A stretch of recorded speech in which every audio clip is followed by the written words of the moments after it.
minus 10, 9. You're listening to the Launchpad Podcast with J-Man. 5, Brought to you by GallantMEDIA. 2, 1. Here's your host, Ignition. J-Man.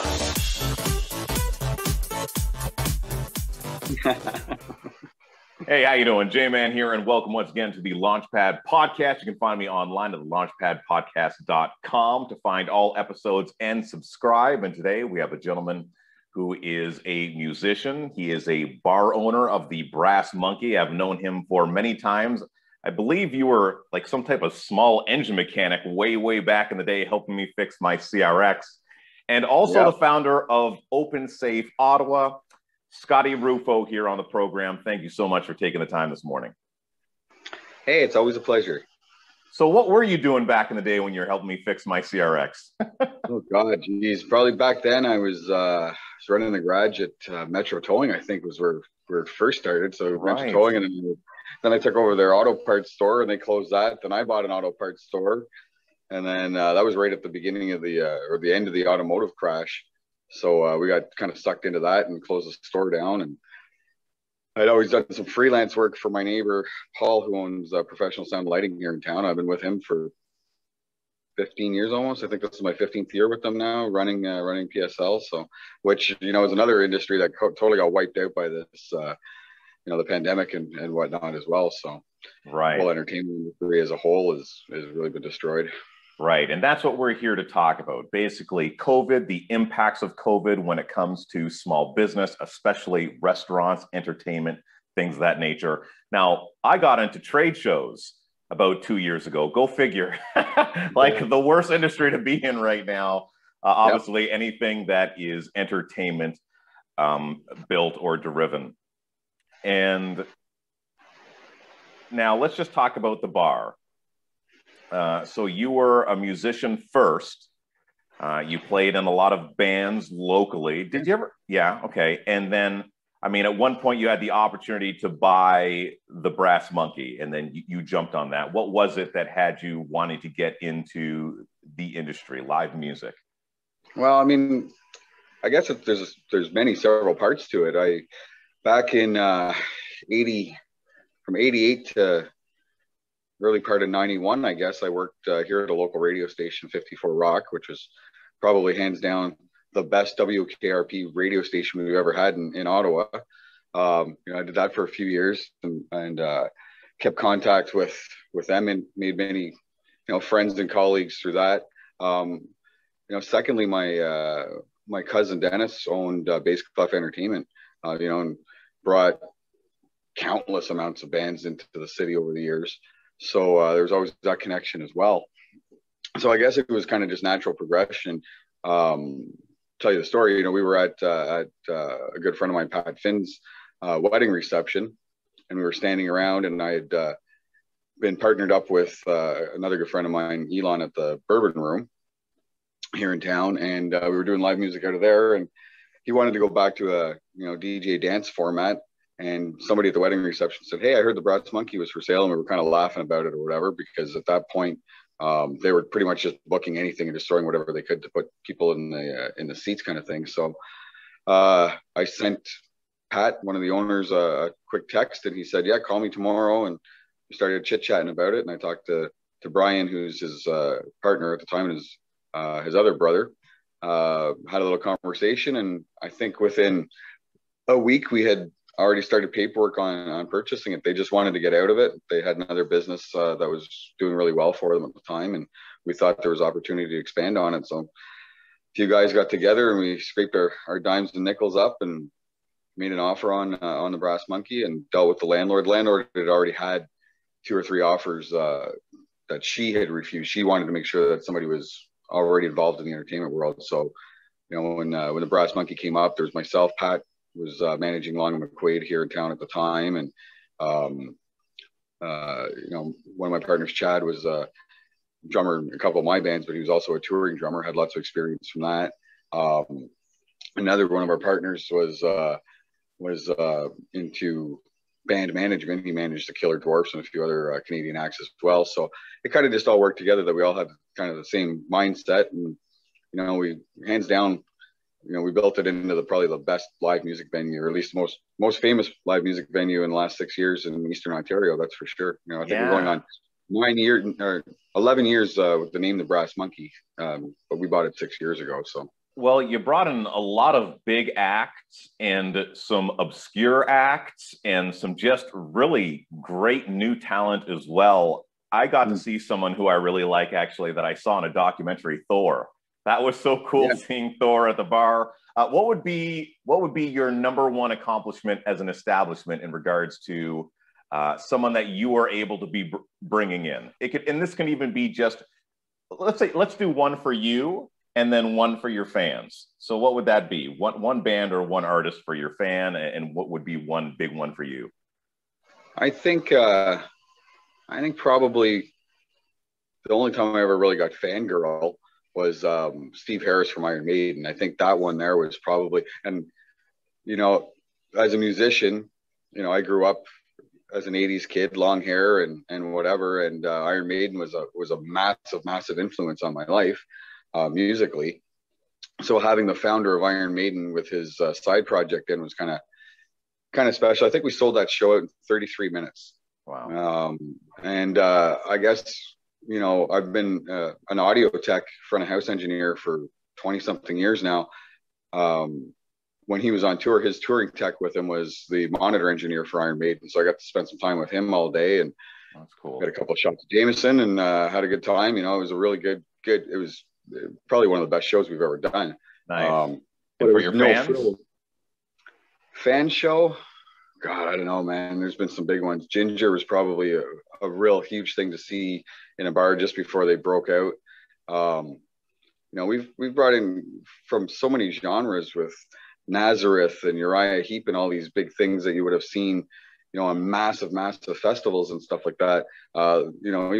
Even some of our incredible local talent, Annihilator, who's Jeff Waters with Annihilator is hands down one of the top probably 10 metal guitar players on the planet. And we've brought in a lot of these guys. We've had guys in from Megadeth and from Ozzy's band, and if you're into the rock stuff, and same thing with we've done some obscure stuff with our friends, Sean at Spectrasonic and Christina at Chord Productions, and Brandon at Diamond. We brought in some pretty neat stuff. We had a freak show in that I brought in a few years ago, Hell's a Poppin', which was great. A good old fashioned, 1920s kind of style touring freak show. It was pretty cool to see too. So, okay. So Skotti, the reason why I asked that question is because I wanted to get those juices flowing, because music is so important to people's lives. And it's not just something that you're enjoying right then and there. It's the nostalgia pop. It's something that makes us feel good. It's something that we look forward to. Like, it's this universal language that everybody speaks. And that's been taken away from us, right, due to COVID. Now, you've been shut down for how long in total at the Brass Monkey? Well, we shut down with everybody March 17th, 2020. A whole March has gone by again now, a year later. I think out of the 3, big lockdowns over the last 15 months, I believe we were open a total of about 4 months. So, right. So we've lost almost a full year of revenue. Right. And that must be tough, obviously. I mean, this is something that's your baby, right? And then to not be able to open your baby. Yeah, and it was a 5-year plan for me originally. A few of my partners have moved on over time. It's their careers took off and they had to dedicate more time to that, and families as well. My right hand man Dion, his wife took a position out in Grand Prairie, Alberta, so he's been gone for 2.5, 3 years now. So I ended up taking a lot of this on myself, and there's many times where I've said, that's it, I'm going to quit and whatever. But again, it comes down to passion, right? And even our local artists here, and lots of them, they need that space to be able to express themselves and to play to their fans. And sadly, during this pandemic, we've lost a lot of good music venues. So we're doing our best to try to keep up. And every time we turn the corner, there's another curveball, whether it's rules and regulations from the pandemic, or it's even internal stuff with the price of insurance has tripled during the pandemic. Wow. Yeah, just even simple things with us not even being there. Like we still go in and we have kind of a rotating thing going on with staff where everybody goes in every other day. So somebody goes in on Tuesday, somebody goes in on Thursday, whatever it is, just to flush the toilets and wipe things down. And right. Whatever we've had, with us being in a basement, one of the businesses above us had a flood. Well, we didn't know about it for 3 or 4 days. It was over a weekend. We didn't know about it and came back to an inch of water over half of the inside of the bar and the ceiling coming down. And wow, like so you need any more trouble. Yeah, and there's all kinds of things. We're still paying hydro, we're still paying for gas, we're still paying for all of those incidentals that come around. The government's really giving us nothing. I didn't take out these $60,000 loans and all this shit because I just didn't see the point of being in more debt. Right. Our landlord's been great with us. Our landlord, my landlord, who's become an incredible ally with us, she said, "Don't put yourself in more debt. We really don't know how long this is going to go on for." And that was in April. And that's a whole bunch of people right now taking out these loans that for them aren't necessarily good loans, hoping that when things open up that they're able to, pick up enough traction to where they can pay off that debt and then somehow make a livelihood. But I mean, I get it. People do not want to let go of something that means so much to them. Now, you're also the founder of OpenSafe Ottawa, which is exactly what it is, just to find a way to open safely, right? Because small business is shown to not be a super spreader. Same with gyms, not a super spreader. And yet somehow, we still remain closed. And then let's talk about restaurants. And I know that you've been in the restaurant business as well. They're getting kicked in the teeth as well. At least they have the option of doing takeout. And some restaurants were already big on takeout, so they're doing okay. But some others are still getting crushed. And especially here in the nation's capital, where we have a huge patio culture, like every nice day that we've been having, over the last while, I'm thinking, like, just how much money are these businesses losing? And then with the shutdowns, where they don't know how much food to order, food going bad, right? They're just getting screwed that way. Tell us a little bit more about OpenSafe. Well, OpenSafe Ottawa. So the city of Ottawa came to me. I had been on a newscast on CTV, and the city of Ottawa came to me the following day and said, "Look, we need somebody that can be our liaison between small businesses here in town and the public health board." So a very, very close friend of mine who I've known for a long time, Michael Wood, was sort of already doing that. He owns a company called Ottawa Special Events, and his company was kicked in the sack as well. So they were out. And so he started kind of advocating for small business. And we took it in a different direction. I had a couple of colleagues of mine that were in the food and beverage industry. We kind of put this little package together. We went to the city and said, "Look, we'll do our best to try to mitigate some of the issues that you're having reaching out to those businesses." And because, I mean, at one point when all this stuff first was starting, and it's still like that. I mean, the information is so skewed and so all over the place. And you have to go to 15 different government websites to find out one thing. And, the information from the province versus the information from the city, and even throwing in the federal government as well, was all over the map. So we put OpenSafe Ottawa together to kind of help guide small businesses, primarily food and beverage industry businesses, but small businesses overall, try to help guide in ways to safely open their businesses, following guidelines. But we also help map those guidelines out, with the city of Ottawa. That was a year ago almost now. Anyways, it was around this time last year when we reopened everything. So we helped to kind of, make sure that people were understanding what they were allowed to do and not allowed to do. But at the same time, we pushed them really hard. We had many Zoom meetings with, Dr. Vera Etches, our public health director, Keith Egley, and a few other people that were at the local level, to try to understand what they want. The government says this, what's your interpretation of it? What does Ottawa Public Health want in response? But we pushed hard for a lot of things as well. Like, they didn't want to open patios last year at all. They didn't want to open indoors. They were really, really steadfast on it. And they didn't understand, the economic crunch at the time. you know, this has been the longest 2 weeks for most people's lives. You know, Right. Still, you know, haven't flattened the curve. So Right. OpenSafe really came out of that. It was more gathering people together. You know, and the other thing was trying to keep a lot of heads cool, because a lot of these guys had enough, especially down in the market, you know, where they're paying $30,000-$40,000 a month rent and getting nothing. So it's, you know, if the government's giving you 60 or 65 or 75% rent, imagine $40,000 rent and you're still on the hook for $10,000 a month. That's $120,000 a year with no revenue stream. Right. And you're they not just open. That, you know? So what's the most frustrating element of it then? I mean, you're kind of getting the double whammy, is that you're dealing with these government people, and like, for instance, just knowing that you guys had a role to play in opening patios, I would never even think that you had that much pull, to be quite honest. So thank you for that, right? And I think there's a lot of people that are saying that there has to be some type of uprising or whatever it might be, but understand that, you know, some politicking can most definitely, have a desired result, but it's also very slow and it's also stalled. It seems like we're really not going anywhere all that quick, even though, I mean, people seem to kind of be going about their business right now publicly. I think for the most part, they're fed up. So that frustration for you being a business owner, right? And then on top of it, just the frustration of not being able to live your life the way that you want to. You know, you got this weekend, for example, it was beautiful out. I believe we breached 40 degrees with the humidex this weekend.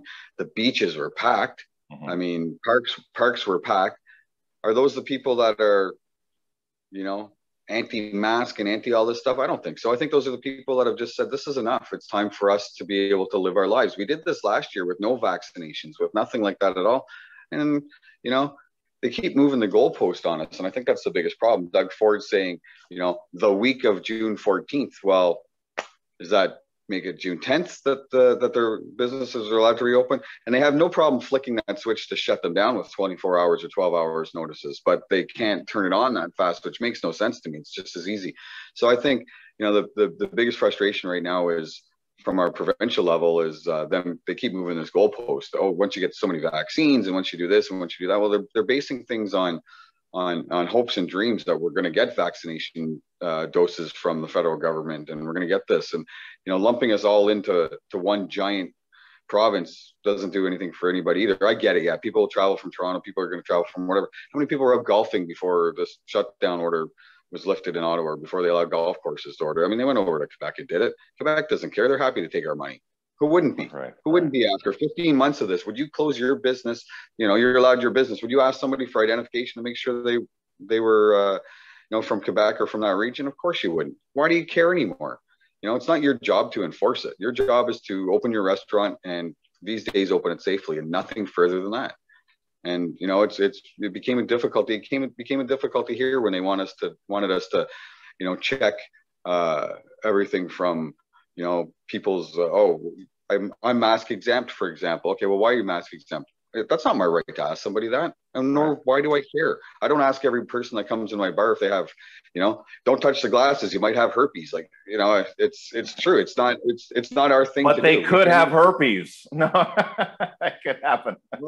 Well, it's true. You know, it's like anything. If you're going to get something like herpes, I really hope you enjoyed the journey there. Right. You know? It's all about the journey. Wise words with Scott Ruffo. Yeah, that's right. It's morning deep thoughts with Jay and Scott. But at the same, you know, in the same breath, though, if you're going over to Quebec to grab a hamburger, you know, you've earned that hamburger. You know, when it comes down to it, you really have. Yeah. So, yeah. So it's kind of all over the place, isn't it?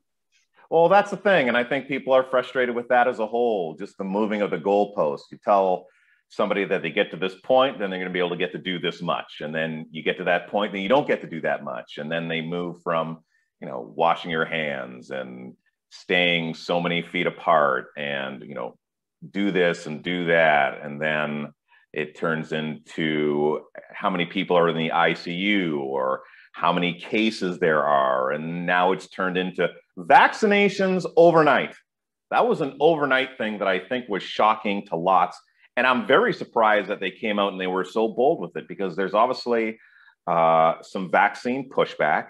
And I'm going to speak on behalf of individuals that may not be comfortable getting a vaccine, because I'm definitely not going to live in fear of saying that I don't care to get the vaccine.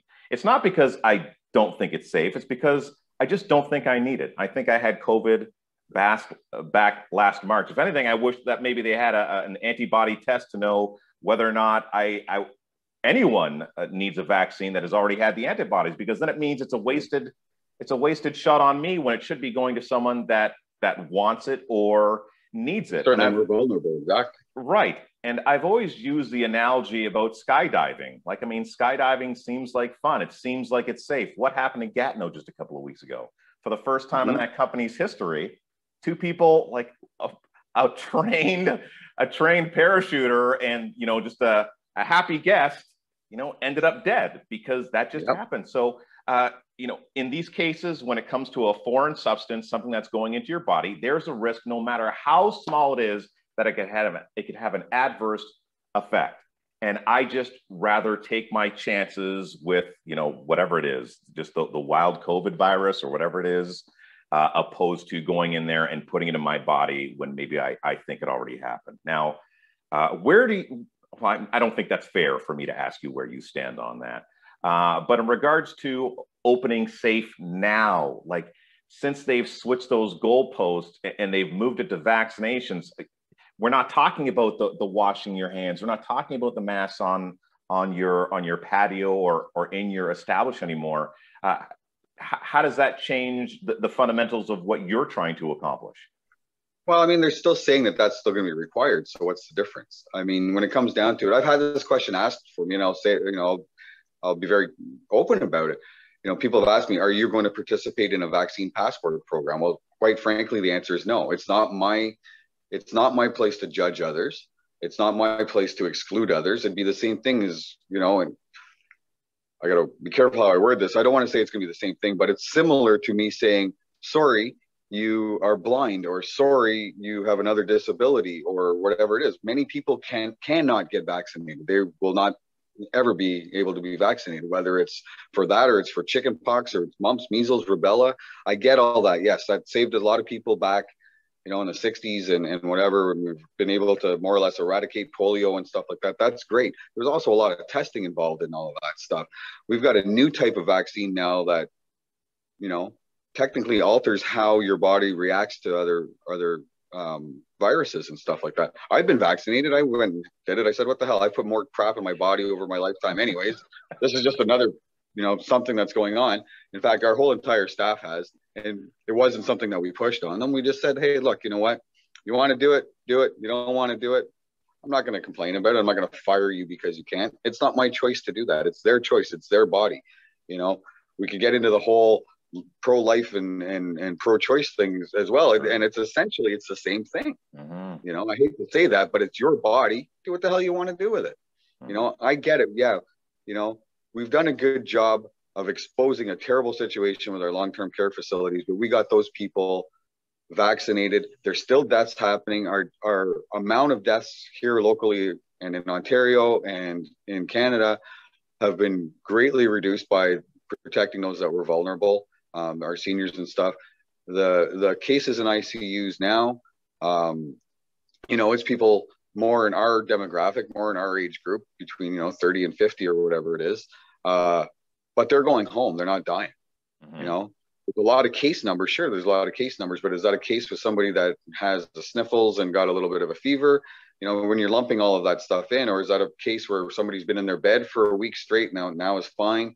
You know, there's just their methods and their metrics are just so all over the map of what is what and what isn't. A case is a case is a case. I mean, geez, there's are we going to stop people from driving because there's a chance that they may get in a car accident? Are we going to, you know, everybody's a pedestrian now? Are we going to, you know, take knives away because people are being stabbed on the streets? Things happen. I mean, you know, I don't mean to be a miserable prick about it or whatever, but hey, I'll get in there with you, dude. I say this in regards to obesity, right? There's you know, heart-related issues, there's cancers out there, and there's not a whole bunch of people, you know, running outside to, you know, run up the hill at Mooney's Bay and, you know, make their cardiovascular system better, or, you know, eating less fast food. Like, the reality is Right now, where we know this is obviously dealing with our immune system, we want to make it as strong as possible. People are drinking more, eating worse food, doing more drugs. And just a lot of these things happen to be government institutions. Just saying. But, you know, in regards to just wanting to make sure that we're healthy, is that we're so concerned about COVID right now, and there are just giant killers out there that we've seemed to completely disregard. And I use the example, of obesity to get back to my original point, is that how would you feel if we lived in a society where you had to be within your BMI, your body mass index, and if you were over, you were considered obese, you were forced to go to the gym, or you couldn't eat at the restaurants that you wanted to, or you couldn't buy the foods that you wanted to because they didn't fall within the regulations, because it's for your own good. We want you to be healthy individuals. It means less people are going to have heart attacks, stroke, whatever it might be. So how far do we go in regards to these regulations? Do you think we've gone too far already? Yep. Do you think this has been blown out of proportion? Well, you know, you used a pretty good analogy there with obesity. It's the same thing. I mean, the government's still taxing cigarettes and alcohol. Mm-hmm. Right? You know, I mean, yeah, I make my money off of alcohol in the bar. Obviously, you know, it's a huge amount of our revenue stream, but government has no problem selling it to you and making sure that they get their cut of it. And it's the same thing with cigarettes. Yeah, sure.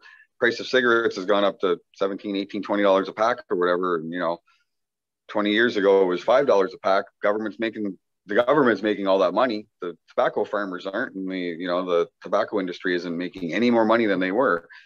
Government's taking a lot more of it out of it. So what is it? Like you said, you know, do they have the right to tell you that you need to do something to better your health without telling you that you need to do everything along that spectrum to do that? Like you said, is it, you know, your BMI is higher than the mean average or whatever it is for your age, weight, and you know, whatever you're male, you're female, whatever it is. So you can't have that hamburger, or you can't, you have to go to the gym, and it's going to be regimented, and you have to take this fitness course because it's going to save us all money in doctor's fees later on. You know, same guy, that guy running up the hill at Mooney's Bay, who's, you know, in perfect health and has a very low body mass index, could have a heart attack just as quick, or a stroke or an aneurysm or anything else. And unless we're completely scanning people and testing them for every possible thing that could go wrong with them, people just got to friggin' live. Like, get out there and live. Can't live in fear all the time. And I'm not saying that I'm fine with people coming in my establishment for the next few years, you know, wearing masks and sanitizing. Like, people, wash your hands anyways. You know, I was taught at a year old, or whenever I could start to walk, a year and a half old, wash your hands, kid. You know, stop sticking crayons in your ears. And these were things we were taught. You know, don't eat sand. Like, you know. Yes. But at the same time, because we ate sand and stuff like that, I think our immune systems are a lot different than people these days that haven't been eating the sand. So, well, yeah, and that's what they're saying with a lot of what we're doing right now. Maybe we're a little too clean. Like, people are cleaning a little too much. I don't know. Like, I make some posts that are, like, I think I walk the line and I'm right down the middle, but I charge some people right the fuck up. Like, before I had a chat with you today, someone was giving me a hard time about some information that I was sharing that I just believe to be true. Let me say this again, what I believe, which means absolutely nothing outside of just my own scope. That doesn't mean you have to believe it or anyone else has to believe it, but I consider myself to be a rational-minded individual. And at the end of the day, Skotti, all we're doing is picking sides, man. Right? I'm picking this side. I believe this, and other people believe the professionals. Like, I mean, professionals, you know, used to say they'd be on, you know, on magazines saying that Camels were the best brand to smoke, or Lucky Sevens, or whatever it might be. Like, get the fuck out of here. You know, there's still... You trust your hairdresser and you trust your mechanic. You know, 5 guys can look at your car in 5 different garages and tell you that 5 different things are wrong with it. They may have a common agreement. Oh, yes, you need to change your brake pads, but one person will tell you need calipers as well, and another person will tell you need rotors or whatever it is. And somebody else will tell you can get by with what you have for next year because your car is cheap enough and you're getting rid of it next year and just put the cheapest stuff on. So we put the cheapest vaccine in our arm to stop something that you may get rid of next year. I don't know. Who knows? And this is the one place where I'm most frustrated when it comes to our government. It has nothing to do with the rollouts of the vaccine. It has nothing to do with the moving of the goalposts. It's the fact that they are so out of touch, and they shouldn't, because they're human beings with families and loved ones too. Is to, you know, they just give you this regular jargon. Ford, I can't stand Ford. I just cannot.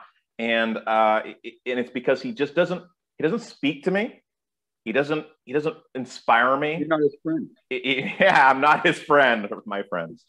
And it's something along the lines of like, listen, I understand. And listen, I'm no politician, right? I'm just a dum-dum on the internet. And you just tell me how I'm doing. Listen, my friend, I understand that we're going through trying times and it's polarizing. And there's a lot of people on one side and there's a lot of people on the other. But no matter what our views and no matter how much we struggle and no matter how frustrated we may get as a country, it's so important that we stay together, that we are unified, because separated, we're not going to be able to accomplish anything. But together, we can do everything. Ta-da, that'd be a great Doug Ford speech. And then try not to tie that into just everyone go get vaccinated and then call it a day. Well, I think, you know, 12 months ago, he should have gone out to every point of entry into Ontario, change those signs that says Ontario open for business. You know, that's just my point. Now, because he really hasn't allowed that, you know, and, you know, the government's running out of money. We are probably at the highest level of debt that this country has ever seen. Yes. You know, and giving money away. And, you know, going back to the food and beverage industry, if you hop on any of the social media groups right now, there is every bar and restaurant, whether it's a chain like the Royal Oaks or it's a small mom and pop little place, everybody is looking for employees right now and nobody wants to work. Everybody that was in this industry has now moved on and either found something else in another industry or realized that, you know, if I'm only allowed to serve 10 people on a patio for the next 6 months, I'm getting paid better on unemployment insurance or whatever it is. You know, can you imagine being a server on a patio where, you know, you're making, I think the minimum wage for a server is around $12 an hour or something like that. So they count on those tips. Well, if you're only allowed to have 10 people in there and, you know, they're saying, oh, well, you can have groups of 4 at a table, but they're not looking at it. As soon as one person sits at that table, that sucked up that group of 4. So you may have somebody sitting on a patio drinking beers. You know, you can't say, oh, you're only having 1 beer an hour, sir. Well, then you'll have to leave. You know, we can't start to sanction things like that. So these servers are picking up, you know, maybe they were doing $100, $150 a day in tips, you know, for $20 to go in. It's ridiculous. Yeah. I have a very good friend of mine that, you know, she's a bartender at a bar and she's done pretty good when they're open, you know, and she'll take home $150, $200 a day over an 8-hour shift, which is pretty good money, but she's also on her feet all day. And, you know, for that 8-hour shift after taxes and stuff, she probably sees about 60 of it on her paycheck. So without those tips, can you imagine going into for an 8-hour day to make $60? Nobody's going to do that. Mm-hmm. So it's incredible that they've really messed with that whole industry. And same thing with the entertainment industry. You know, people are all excited for these festivals and stuff to come back. A lot of those guys, especially union guys, now have moved on. You know, I know IATSE 471, our local union here, stagehands and whatever. You know, these are guys I work with on a regular basis with professional sound and lighting.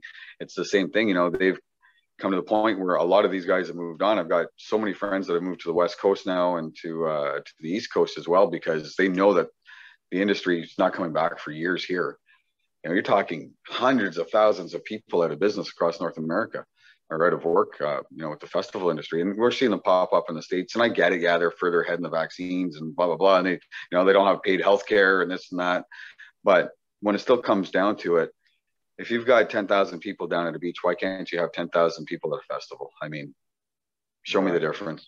Right. Where at least you can regulate the flow and intervene and put in some measures, which again, like I'm not a big fan of, but I mean, if that's what people have to do, I personally, I just don't even want to get into it. But I really just rather give my money to things that are things that we did when life was normal, opposed to these evolved things of how things were with COVID. I mean, because listen, I guess it's because they talk about COVID being around kind of like forever now, like the flu. Like, you want me to wear a mask forever?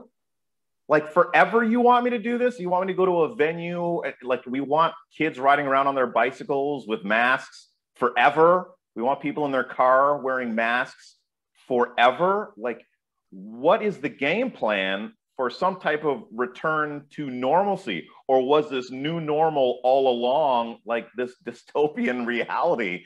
Like, where, I mean, we do some of the things that we used to do, but we don't do them the same anymore. We do everything differently. I don't think anyone would have signed up for that new normal, to be quite honest. Yeah, I mean, you're always going to have those people. And unfortunately, it's the people that have not missed a paycheck that were more than happy to work at home for the rest of their lives anyways.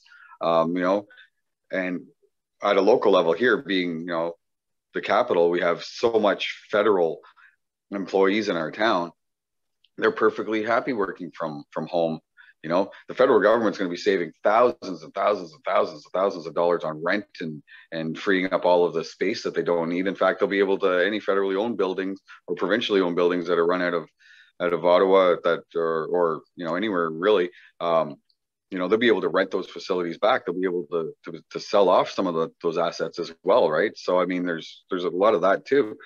And like what you're saying about masks and stuff, we, on the restaurant level, we became the police for the public health officers, and we became the police for bylaw and stuff. It was our duty to sign somebody in and check their ID and make sure that they were wearing a mask and make sure that they were distancing. Did we get compensated for any of that? We got $1,000 towards PPE purchasing, $1,000 over a year. It cost me somewhere, well, I got a little bit better of a deal, but on a retail level, we spent about $2,500 on plexiglass alone. I didn't invent, but I perfected a shield that went on a mic stand, and I've given them out to all the other venues in town here. I've helped out our friends at Live on Elgin and at the Rainbow and the neighborhood pub, and a lot of these places bought these plexiglass screens off of us because they wanted us to plexiglass or to plasticize or whatever it was, make a barrier for the entire stage. These poor acts were going to be, even a singer-songwriter on his acoustic guitar, they wanted him in a fishbowl to do this stuff. I'm like, this is ridiculous. You're telling us it's one thing, and this is how it's spread. From my stage line to my first table, it's about 10 feet. And then I've got a guy sitting in the middle of the stage, so that's probably putting him at about 14 feet with a plexiglass mask or shield in front of him. And that still wasn't good enough. We weren't even allowed to live stream alone in the bar during the last lockdown. Like, I mean, where did that come from? It was just crazy. I did a spot on CBC Radio 1 about a month ago with Aaron, who's the CEO of the Canadian Live Music Association. And, we were with Alan on the show, and we were like, holy crap, like, this is ridiculous. We can't live stream. You can't have one person sitting in a bar, but I can do it from my living room. Right. You can live stream a funeral of 5 people or whatever it was, but it was music, pull out the footloose. Like, it was right. Insane.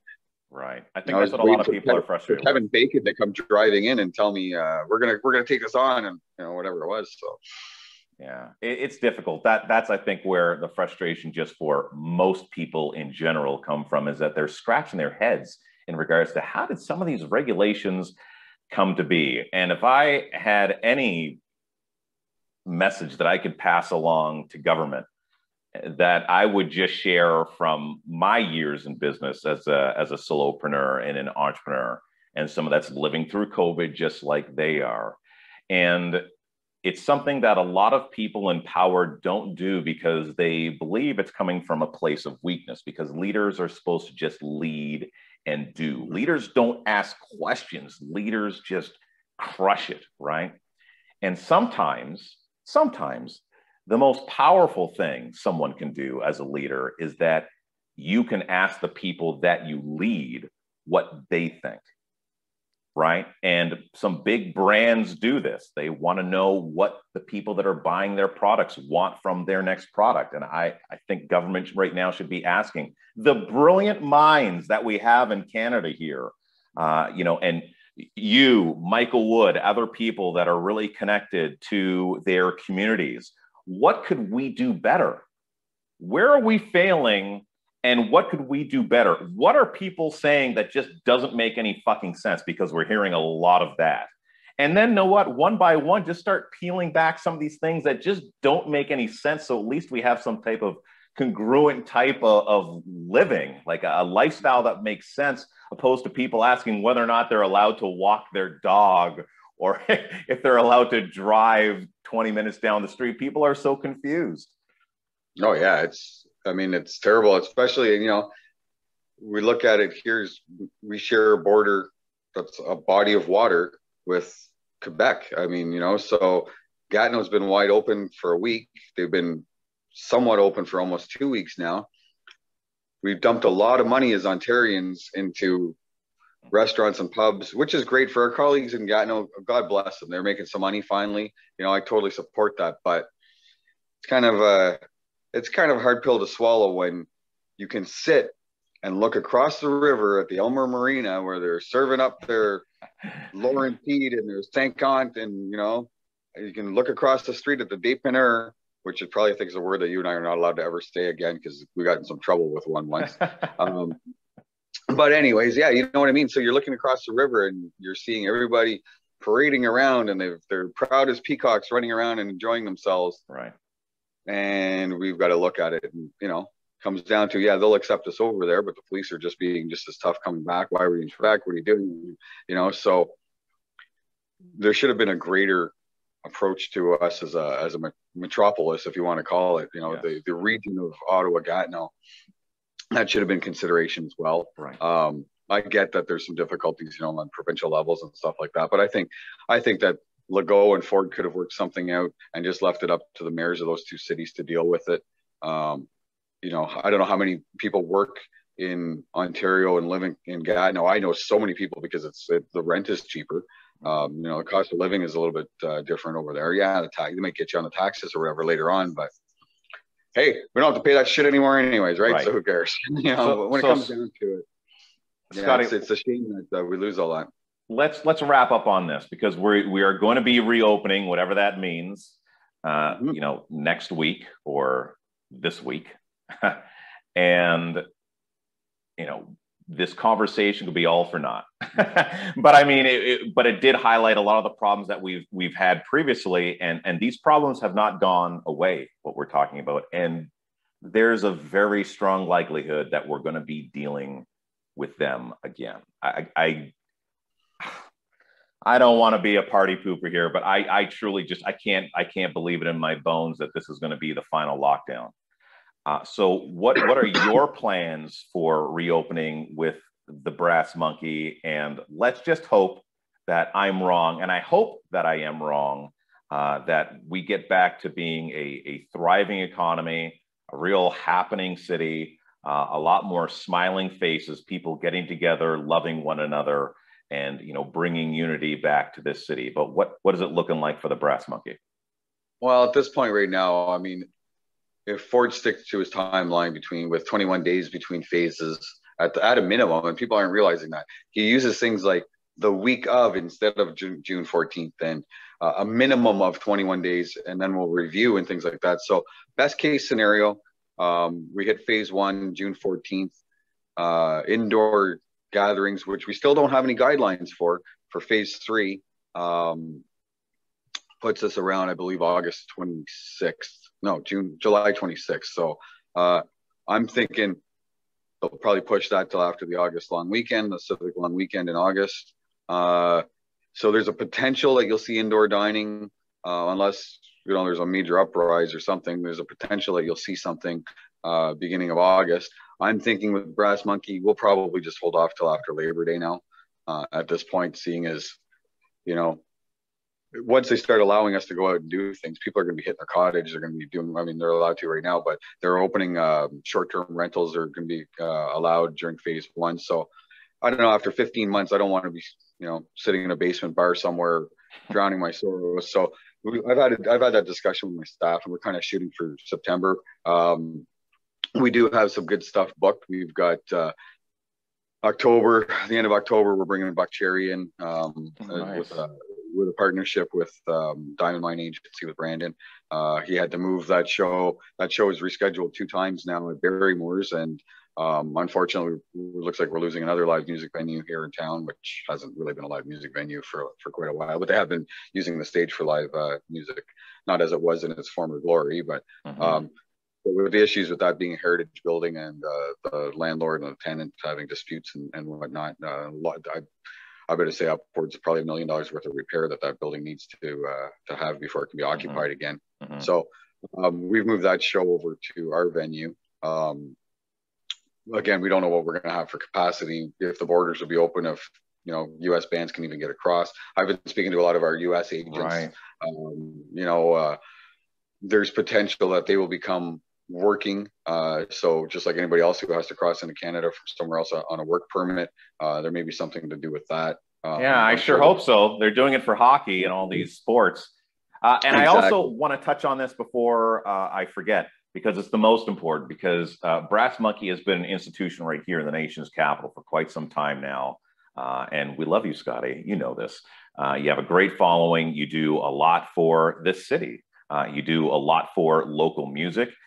You do a lot for music in general, and not just that, you go beyond music. And, there have been some tragedies over the years that you've been there, and you've always stepped up on a local level to help fundraise, put together charities, all that kind of stuff for people in need, whether it be a sudden passing or a tragic passing of somebody or a house burning down, whatever it might be. And I thank you for that. And I think it's just so awesome to be able to call you my friend. I wish we hung out more. I will most definitely tackle that moving forward, because if COVID has taught me anything, friends and family are the most important things. Sure. And those are the things that I want to make sure are the closest to my heart. But you are also doing some fundraising right now. So for someone that has done so much for other people, I'm going to ask, I'm not going to leave it on Skotti. I'm going to ask that, you not even necessarily donate, but you can purchase something from the Brass Monkey, and let Skotti tell you more about that. Yeah, we partnered with a local small business who does merchandise, keychains and greeting cards, business cards, T-shirts and whatever. They approached us and said, "Hey, we want to help you out because we know that you're still paying your bills and you still have to pay your bills, and your bills are piling up, with zero revenue." And so they came to us and said, "Why don't we help you out, and we'll do runs of shirts and hats and hoodies and whatever merchandise, branded Brass Monkey merchandise at cost. We'll sell it to you at our cost, and we'll throw in the labor for free, and we'll do it ourselves." So we've launched that. Great quality stuff. They're using all brand name Gildan and whatever for their T-shirts and their hoodies and stuff like that. I got to see some samples over the weekend, and they look really good. They did a really good job at it. So we've got that. I think it's brassmonkey.square.site or something like that as the website.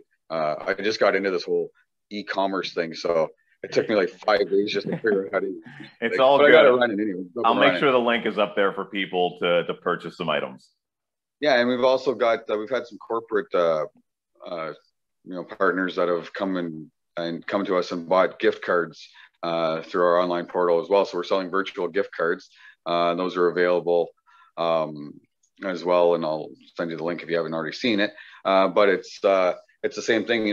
We had one of our colleagues, Cool Heat Comfort Systems, purchased $500 in gift cards yesterday. And basically what they're doing is they're giving them away as a rebate. So you buy a new air conditioner, you have some kind of service done through them, and they give you a $50 gift card. And it's virtual, so it just gets emailed to that guest. All we need when they arrive is their phone number. They don't have to show up with a card or anything like that. We punch it in the system, and it just kind of works its way down like a prepaid credit card or anything like that. That's Ray. Yeah, I'm hooked up Ray with one of my sponsors, Car City Canada. He's looking for a Jeep. Yeah. So small world, eh? Yeah, Ray's got his head stuck around his Jeep since his I think he blew the tranny in his last year, and he's been kind of fighting with it. So well, Car City Canada is going to find him a Jeep. Thank you to my proud sponsor. All right, buddy. Well, thank you so much for taking time to chat with me. It was a really, really good talk. And you know what?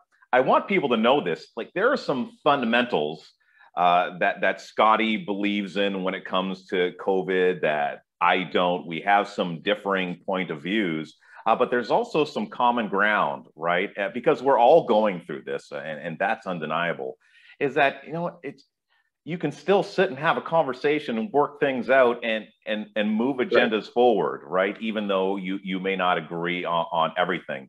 The most important thing that we agree to have civil conversations and to talk about what, you know, I want to know what's going on with Skotti. I want to know what's going on with small business. The next time, you know, before you maybe order from an Amazon or go online shopping, to think about stopping by and buying local or putting a couple of bucks aside, if you can, every week, you know, to help someone fundraise or give to a charity that might keep the doors open because they have friends and family that they're helping support too. Thank you very much, Skotti. All right, brother. Yeah, and if you enjoyed the conversation, heck, subscribe if you haven't by now. Also, make sure that you check out the Brass Monkey online. I'm going to make sure that's in the description as well, and buy some merch from them so they can keep their doors open. And I'm looking forward to catching you guys in the fall. You take care, be well, and love simply because you can.